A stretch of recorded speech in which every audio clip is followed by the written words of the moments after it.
Ito ang Shine a Light TV.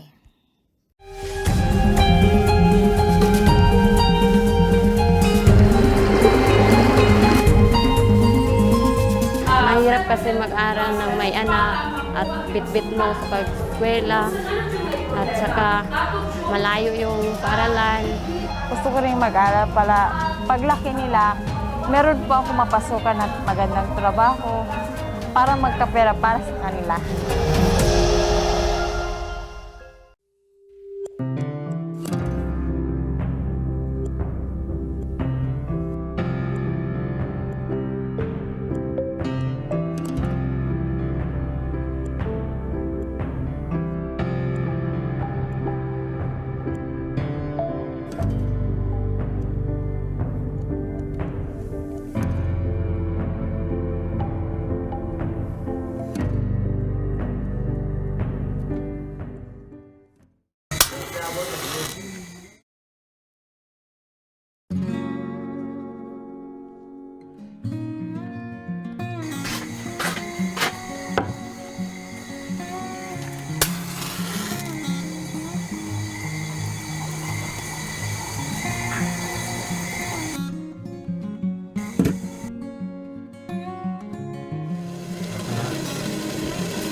Ako si Monely Whitelin, isang guro sa ALS Senior High School dito sa Tikulo National High School.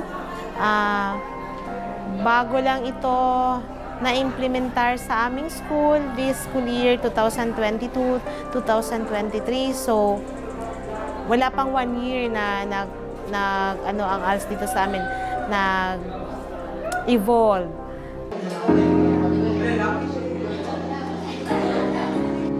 Napabilis niyang lumagoy. 2 taon na niyang hawak ang corona. Matangkas, matipuno ang maestro.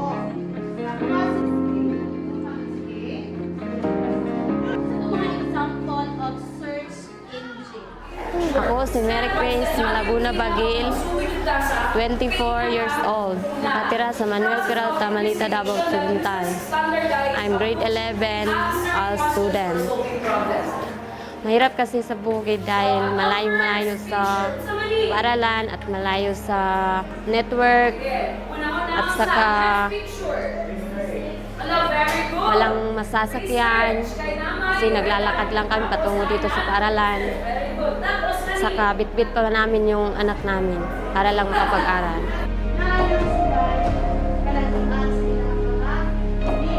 Mahirap kasi mag-aral ng may anak at bit-bit mo sa pag-eskwela at saka malayo yung paaralan. Sa kanyang bawa kapupano ipupakon, parihan ang siya o Ako si Irene Gulada, 24 years old. Ako ay nag-aaral sa senior high, grade 11 student. Ako ay may 5 buwang anak.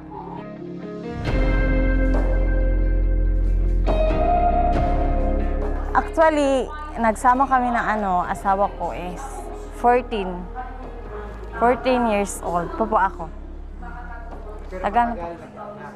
Meron na po akong isa sa anak sa bahay na mag 8 years old. Grade 2 student na po. Dahil sa kahirapan. Gusto kong mag-aral, makapagtapos dahil sa mga anak ko. Gusto ko paglaki nila, mabibigyan ko sila ng magandang buhay. Kung hindi ako makapagtapos ng pag-aaral, maibibigay ko sa kanila? Sa bahay lang. So ngayon, maliliit pa sila. Gusto ko na mag-aral kahit mahirap, kahit malayo. Gusto ko rin mag-aral para paglaki nila, meron po ako mapasukan at magandang trabaho para magkapera para sa kanila.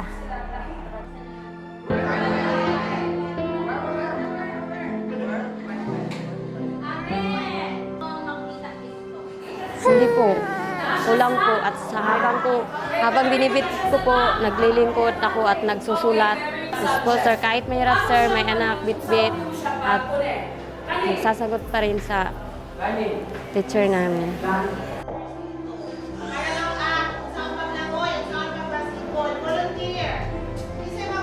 Noong unang pasukan pa lang, month ng August, si Marie Chris ay nagdadalang tao pa lang yan siya. Okay, so ngayon may anak na. So far, hindi ako nahihirapan sa kanya kasi wala talagang absent. Wala talagang Saturday na lumiban si Marie Chris. Sa mga subjects naman, wala talaga akong problema kasi pag may assignment, talagang present or nagsasubmit talaga siya. Kahit sa ibang guro kasi tinatanong ko naman sa ibang guro kung ano ang mga performances nila. Si Marie Chris naman ay okay talaga ang performance niya.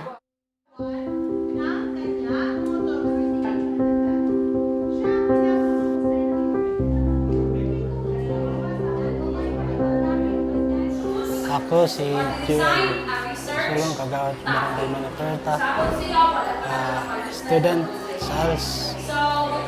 Isa akong kagawad sa Barangay Manaperta. Pasalamat ko sa ALS kay sa iyo yung umagi para matubad ko ang pangarap ko sa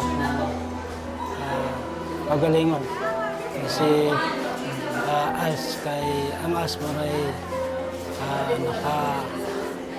magmata sa akong kagalingan. Gusto ko, sir, yun ng ALS para makatapos ko. Maraming kailangan sa gobyerno na mataas na grado para kung anong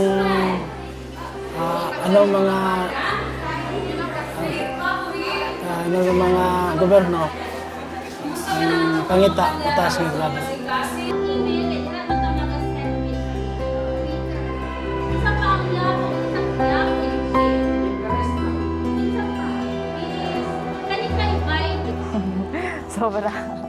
Sobrang hirap.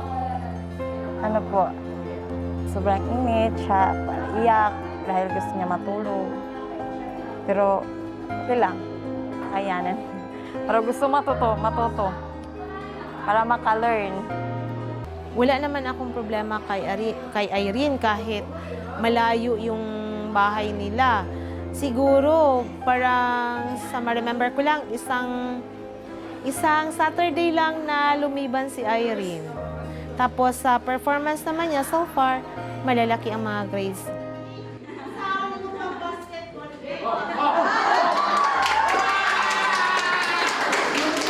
Noong una si Kagawad, parang mahiyain yan siya sa classroom.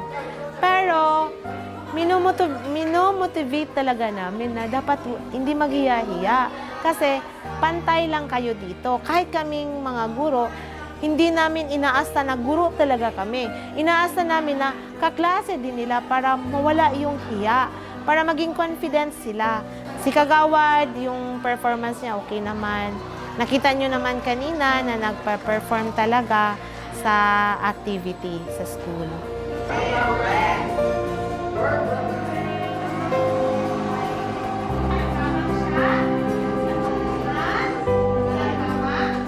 Hindi sila mahihiya dahil wala naman tayong pake sa iba kung anong sasabihin sa inyo. I-judge ka nila kung ano. Hindi ka lang makinig sa kanila. Sasabihin mo sa sarili mo, kaya mo to, ilaban mo to. Buhay mo yan eh.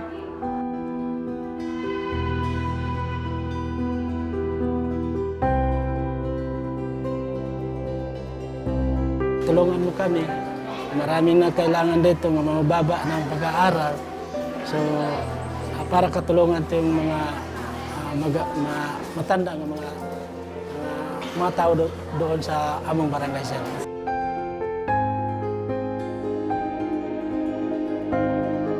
Pangarap ko maging teacher para in the end, para sa akin, makatulong po ako sa mga Kasi tulad ko po ng ALS at saka family ko.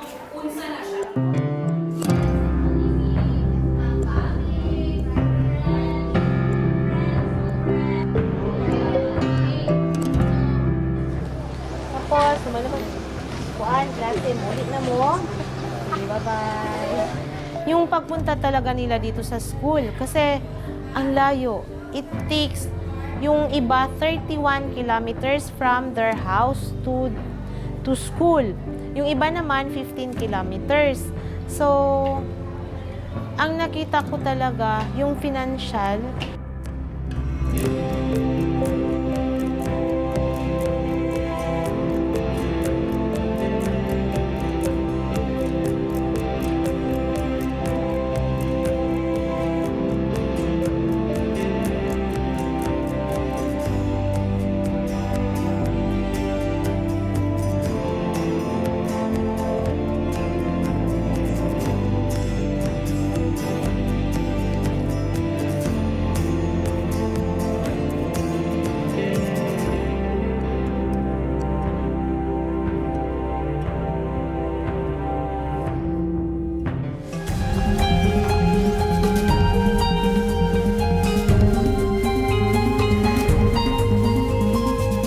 Yung mga challenges, yung pagpunta kahit malayong lugar, pupuntahan ko talaga yung mga ALS learners ko kasi ayoko talaga na mag-stop sila.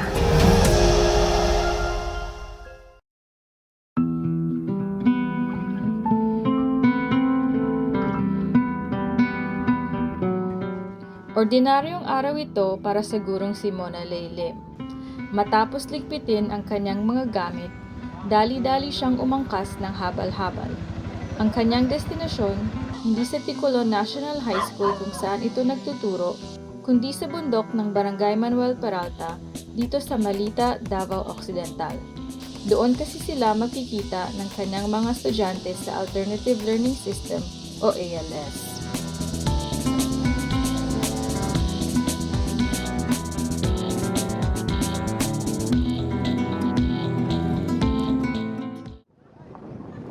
Kulang-kulang 30 kilometro ang kailangan bunuin ni Teacher Monale sa biyahe. Hindi pa kasama rito ang lakaran para lamang personal na makita at makamusta ang kanyang mga estudyante. 2 beses kada buwan umaakyat si Teacher Monale sa bundok. Ang mister ang kanyang nagsisilbing driver at laging kasama. Huminto muna sila sa kalagitnaan ng biyahe. Dito kasi nakatira ang isa sa kanyang mga estudyante, si Marie Chris Baguil. May 2 anak at nasa grade 11. Ayo! Uy, kumusta naman ka? Okay lang po. Tapos, kumusta inyong mga assignment? Okay, gina-ansaran sa anak ko. Personal na kinamusta ng guro ang kanyang binigay na assignment sa nakaraang linggo. So, unsay mo pangutana diri sa number 2 nga picture? Sa pangusap na naglalarawan. Okay, so pangungusap na naglalarawan, gamito nato ang teksto. Okay, so unsay mo nakita diri? Dagat. Forest. Okay, so kagubatan. So, i-describe nimo na siya sa pamamagitan ng paggamit ng tekstong deskriptibo. Okay, so nakay pangutana sa tekstong deskriptibo. Wala na. Okay, so Sa kabila ng kahirapan, nagpursige si Marie Chris na tapusin ang pag-aaral. Hindi daw sapat ang sahod ng kanyang asawa na isang security guard, lalo pat may 2 itong anak. Gusto ko naman makapagtapos para makatulong ako sa pamilya ko at saka may pangarap naman ako kung tutulungan kami ng Panginoon na kakayanin namin yon, na mayroon akong maitulong sa pamilya ko. Teacher ang pangarap ni Marie Chris.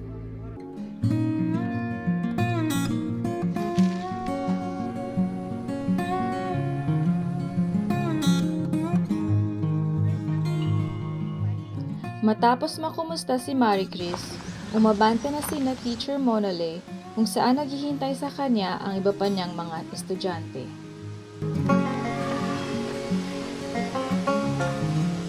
Dito na tayo ngayon sa sentro ng Manuel Peralta, Balita Davao Occidental, kung saan nandito yung mga ALS learners na naghihintay sa atin.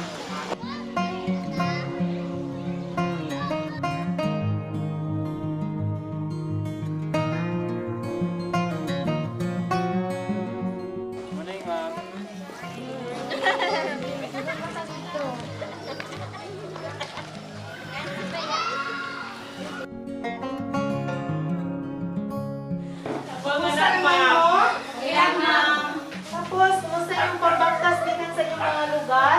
Okay lang, ma'am. Lisod? Ulan dito sa inyo, ha? Wala. Ulan, ma'am, pero talagang na kaayo. Tapos, kumusta man inyong mga kuan, inyong mga panginabuhi karon? Kira po, ma'am, kaya-kaya, ha? Kung tutuusin, malayo pa talaga mula dito sa Barangay Manuel Peralta ang mga bahay ng mga estudyanteng ito.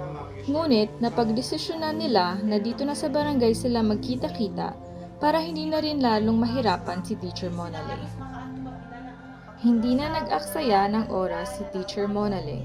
Tulad ni Marie Chris, tiningnan din ni Teacher Monale ang kanilang assignment. Bilang isang regular na teacher, ako ay nasa 6 na taon na. Tapos sa ALS naman, bago lang naman kasi ito na implemented sa aming school. So magwa 1 year pa lang ako sa ALS. I-describe ni mo ni siya nga nung unsang imong nakita sa picture. So, nasabtan ni mo. Kaya na? Sige, i-try karon kay atong i-check, ha? Yung pagpunta ko in which matatawag na home visitation, hindi yan siya obliged para sa aming teacher na magpunta talaga. Pero yung heart ko kasi nasa mga mag-aaral na. So gusto ko silang i-motivate.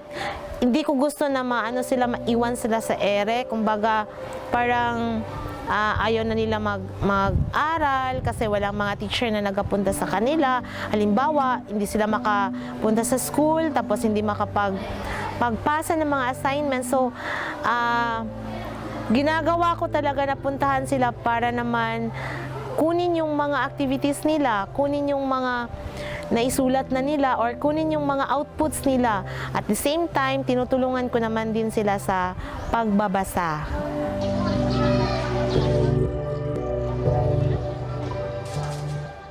Halos lahat ng mga estudyante rito ay may sarili-sarili ng mga pamilya. Kaya't maliban sa kanilang pag-aaral, hinahamon din sila sa kahirapan. Araw-araw, pinoproblema kung saan kukunin ang ipapakain sa mga anak. Sa pagsasaka, tulad ng pag-aabaka, umaasa ang mga residente rito. Export na sa Japan. Ginahimo dito og Kwarta, beke. Kaning mga kanang pang trade sa kwarta, mga pagpalit. kaning mga sinina na to, sir. Sinina. Kaya naman ang pag-akyat ni Teacher Monale sa bundok ay napakalaking tulong para magpursige sila sa kanilang pag-aaral. Maituturing daw na kayamanan sa Ticolon National High School si Teacher Monale, lalo na para sa kanyang mga estudyante. Unang-una, si Ma'am Monale ay taga dito, no? Isa siyang lumad na taga Ticolon at nasa kanya yung pinaka-heart, yung pinaka-puso na kailangan ng isang magtuturo, no? Isang guro para maibigay niya ang kanyang buong pagkatao, buong pagkaguro sa kanyang mga estudyante. In terms of kahit na gumastos siya para lang matulungan ang kanyang mga estudyante ay ginagawa niya.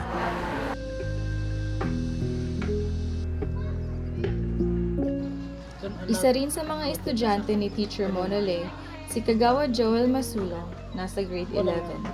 Si Joel ang pinakamatanda sa klase.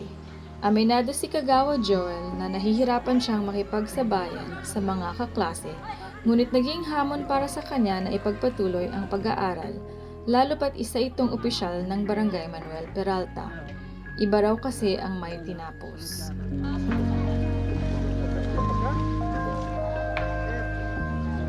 padayon ka sa eskwela, kaya sa pagkakaroon panahuna, dili jud pwede wa tay kay balo.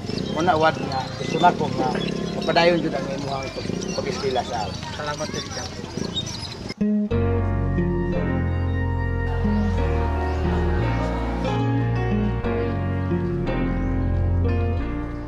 Tuwing Sabado lang ang klase ng ALS na nasa poblasyon ng Picolon. Aabot sa 30 kilometro ang layo dito mula sa Barangay Manuel Peralta. Kaya naman sinisiguro ni Teacher Monale na lahat ng kanyang estudyante ay tutok sa pag-aaral. Mangyayari lamang ito kung personal niyang mapupuntahan ang mga estudyante sa bundok.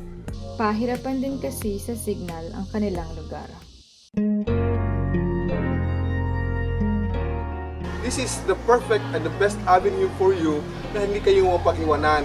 Kasi ang edukasyon ay wala pong nauna at walang nahuhuli.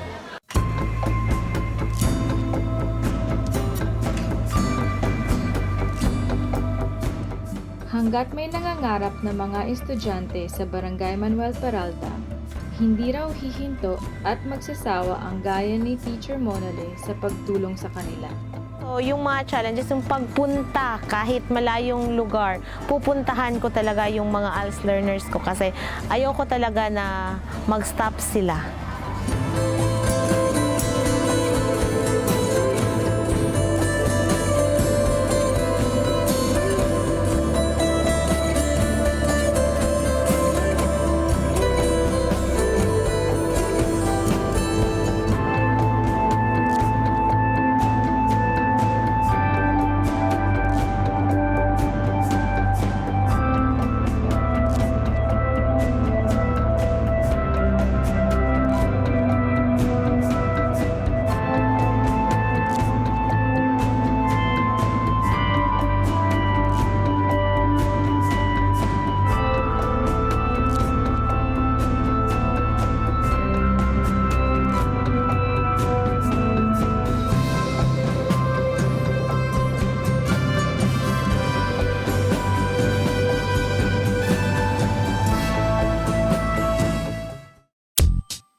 You're listening to The Collective, a Shine a Light TV podcast.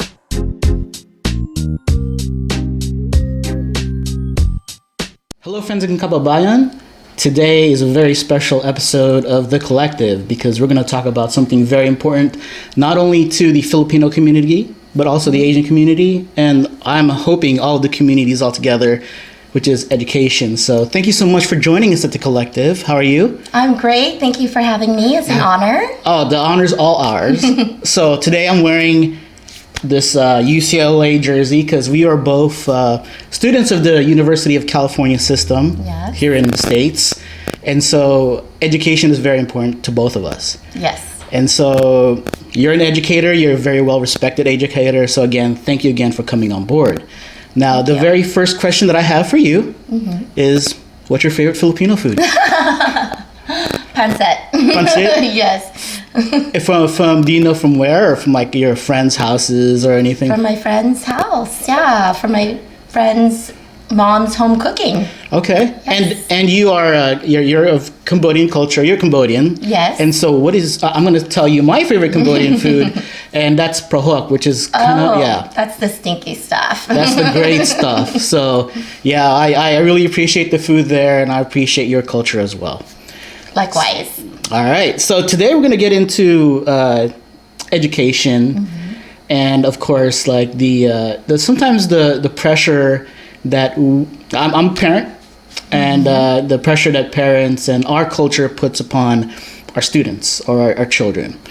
Yes. So one of the first questions that I ask you as an educator is, what should parents try to understand and the misconceptions that they have of the goals of a classroom?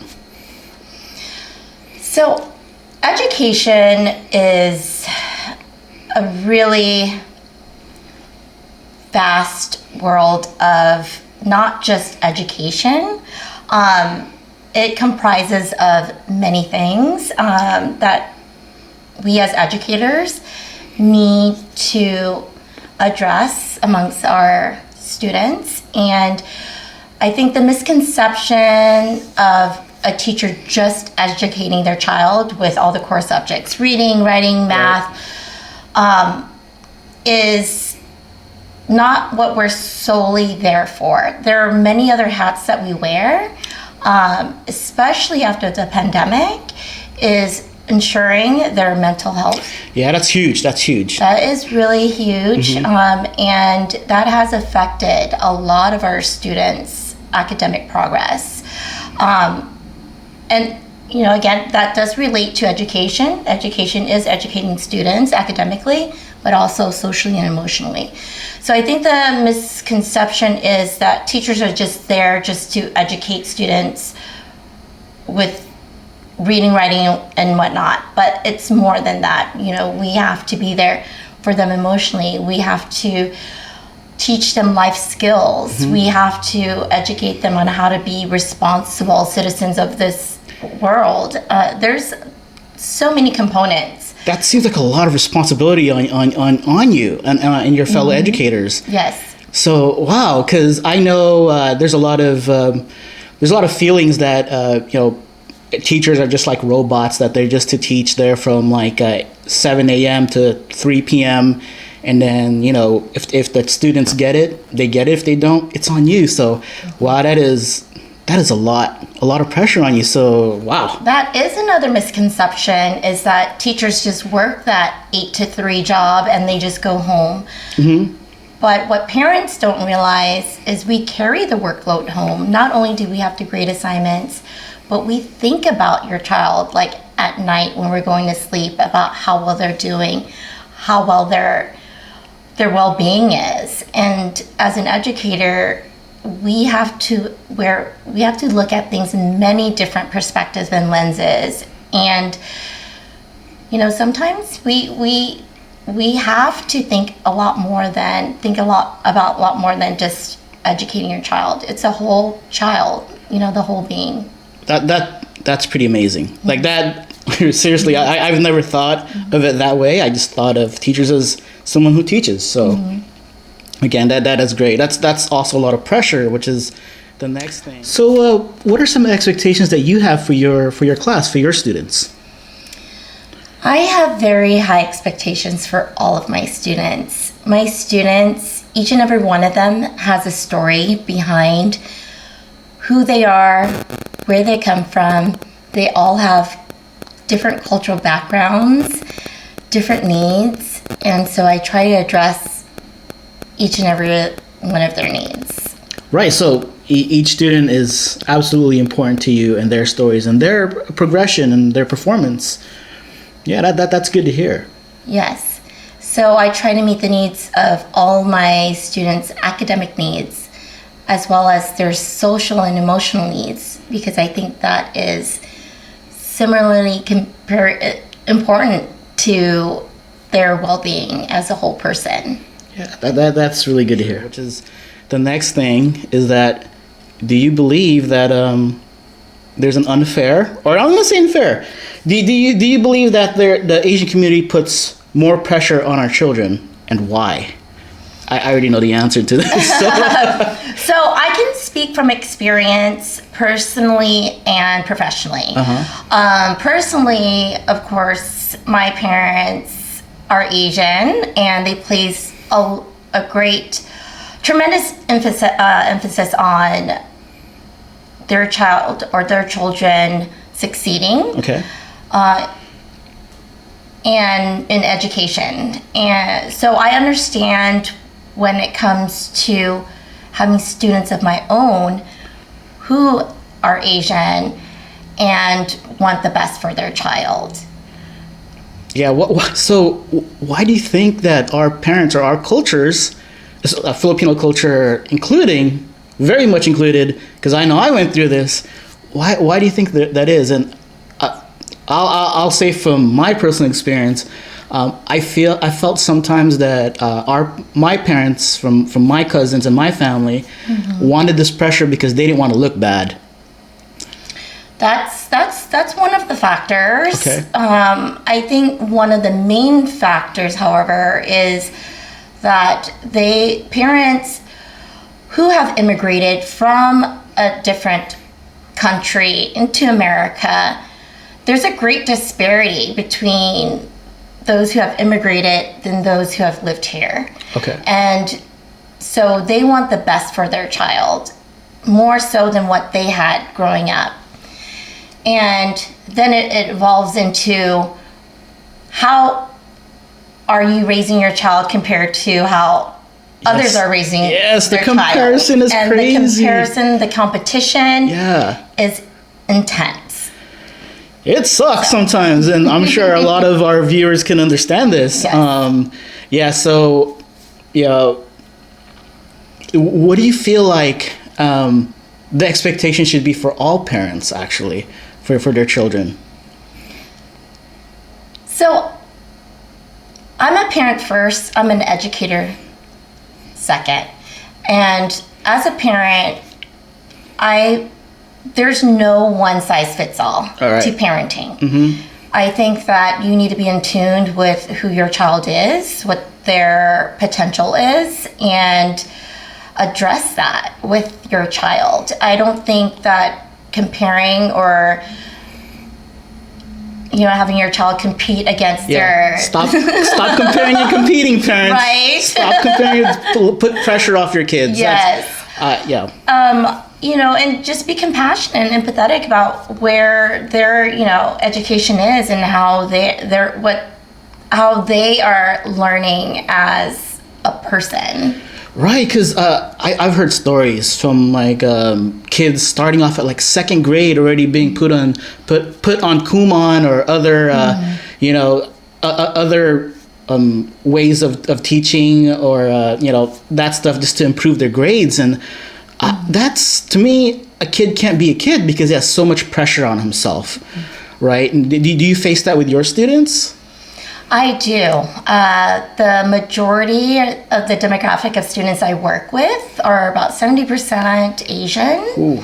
And I have experienced many situations where students are under tremendous stress and due to their parents' demands and expectations of them.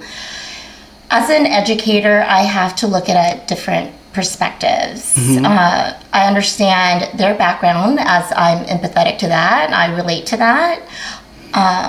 But I'm also a parent, an Asian parent who has to, and through my experience, I have a different take on it because I've witnessed so many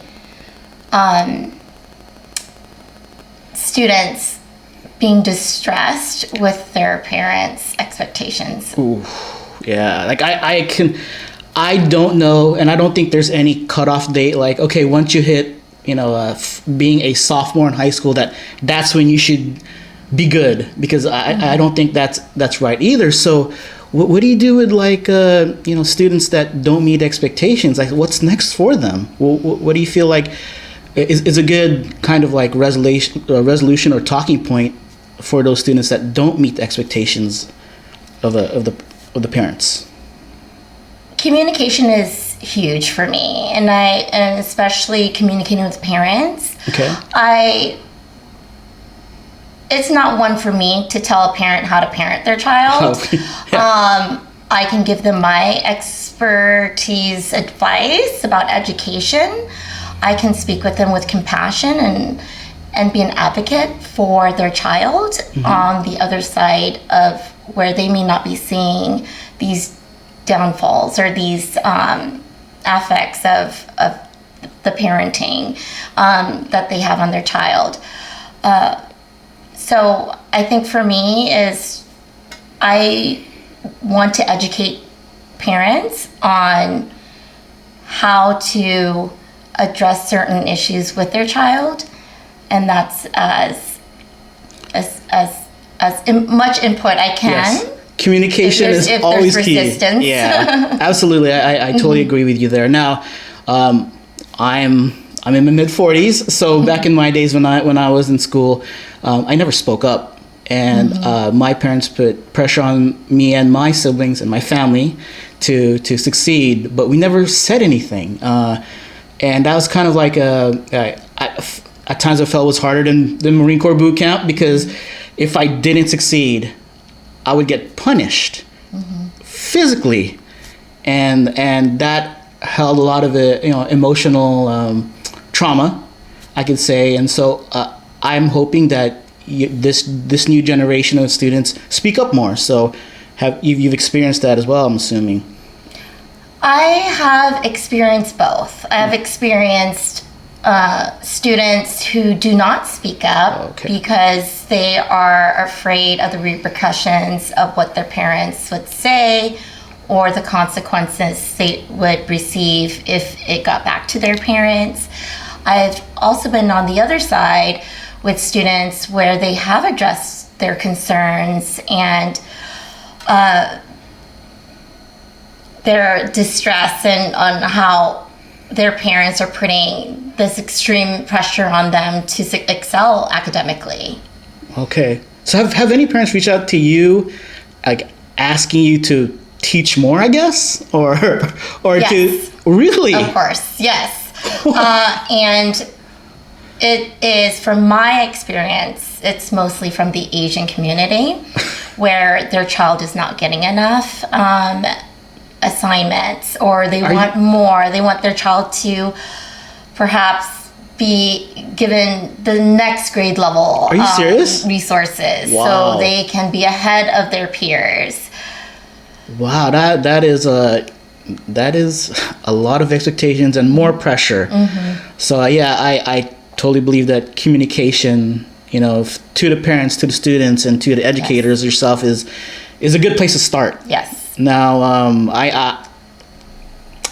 we're gonna bring up this question is what is a helicopter parent? Yeah, the common definition of a helicopter parent education is a parent or parents who are excessively involved in their child's education and is very persistent with receiving all of the resources, all of the support they can from educators and the school.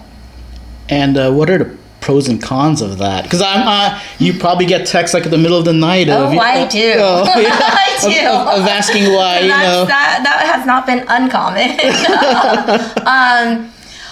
So the pros, as an educator, I have to look at parents and students through different lenses and different perspectives. And the pros of a helicopter parent would be their involvement in their child's education. Yes. And I think that is extremely important, where some students are lacking that parental involvement. Another is they're teaching their child clear expectations on what they want for their child and what goals they want them to achieve.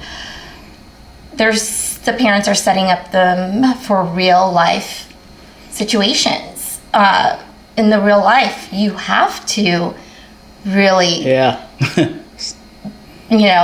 try to succeed, and there's going to be failures along the way. But if you really want to get there and achieve highly, then that's a characteristic that students need, is that resilience and that persistence. Yeah. So I know my parents were more like a stealth bomber. They were kind of like lurking in the background, waiting for mistakes, and they would jump on me for mistakes. But helicopter parents, I could see the goodness of it all, because you are involved. Yes. So I know a lot of cultures, the parents don't get involved at all unless you mess up. So that's a good thing. So do you feel that there is pressure amongst the children to compete amongst themselves? That would be the cons of being a helicopter parent, is that the students, it affects them mentally, socially. I think that it, in a sense, leaves them to have lower self-confidence as they make mistakes and they fail. Some students don't know how to cope with that, and that's tough. I feel like on their mental health. Yeah, that's not good. Yeah, there's enough pressure already, and then for this competition, especially for the younger students, it's definitely detrimental. But I'm glad that you're there to listen, and hope that your fellow educators are there listening as well. And so that, again, totally did not see from the perspective that you're also taking care of your students, not just to teach them like 1 + 1 = 2. Oh, yes. Yeah, I learned that. But also to know that if a student has an issue with learning, that you're there to actually set up a plan or talk to them about this in order to achieve their goals. Yes. Yeah. So, what are some suggestions that you have to align both parents and educators like yourself for the benefit of the children? Like, what can we do to help our kids be more, productive and successful as both a parent and a teacher? I think rapport is essential. Parent and teacher rapport. I think trust is another Yes. factor into building that relationship with the student and parents. Just having parents in trust in the educator or the teacher that they're doing their best. We are on the same team here. To educate Yeah, we're on the same team. We're not. Exactly. Yeah. Okay. So, and what is something that you as an educator, or things that you're hoping that your children take away from your class? What are you hoping that they learn? I hope they learn how to be kind and compassionate human beings who are productive citizens in our society. They can be successful in any way. They can be a doctor, but they can also go to a trade school and be the best Yes, thank you for saying that. mechanic. It is their true best that I want to see when they grow up. And it could be in any field. As long as they're happy and they're thriving and they're productive, that's what's really important to me. And also just being able to celebrate their own successes and be accountable for that, and just understanding that, you have to work hard. You have to try your best. And if you do, then you'll succeed. And so everything else will follow. So that's an awesome answer, because that question was set up so you might have said math, like they have to know algebra, like from at age 6. But it sounds to me like you just want people to learn a life lesson, or to just be a good person that's open to possibilities. Exactly. And I think that's great. I think we should pass that along, not only to our children but to our peers. Is that we as Asians, and of course other cultures, we face so much pressure and expectations that we need to kind of remember that we're humans first. Yes. And have compassion. We might watch Housewives. I watch Housewives. So we can get our drama there. We can watch sports and be competitive. Exactly. But grand scale things, we are all in this. We are a collective. Yes. Yes. This podcast name. This podcast name after that, because we are all together. And so I really appreciate you coming on. I hope I've learned a lot. Thank you. Thank you for having me. Yes, I hope our audience has learned a lot. I hope so too. Yes, so thank you so much. And you definitely put my you gave a lot of confidence to my faith in our teachers, our educators, and everybody out there. And to our students as well, if you're listening to this with your parents globally, not just in the United States, be human first. Yes. And, if there is pressure, just know that you're not the only one, but we made it. You will too. Just be human first. And so again, thank you so much for being in the collective. Thank you. If you would like to be part of this conversation, go ahead at itsonsalt.com. And again, we thank you so much. Maraming salamat po. And I'm hungry, so I think I'm gonna go eat some Cambodian food right now with some pancit. Oh, some pancit. Yeah, thank you so much. Thank you for having me.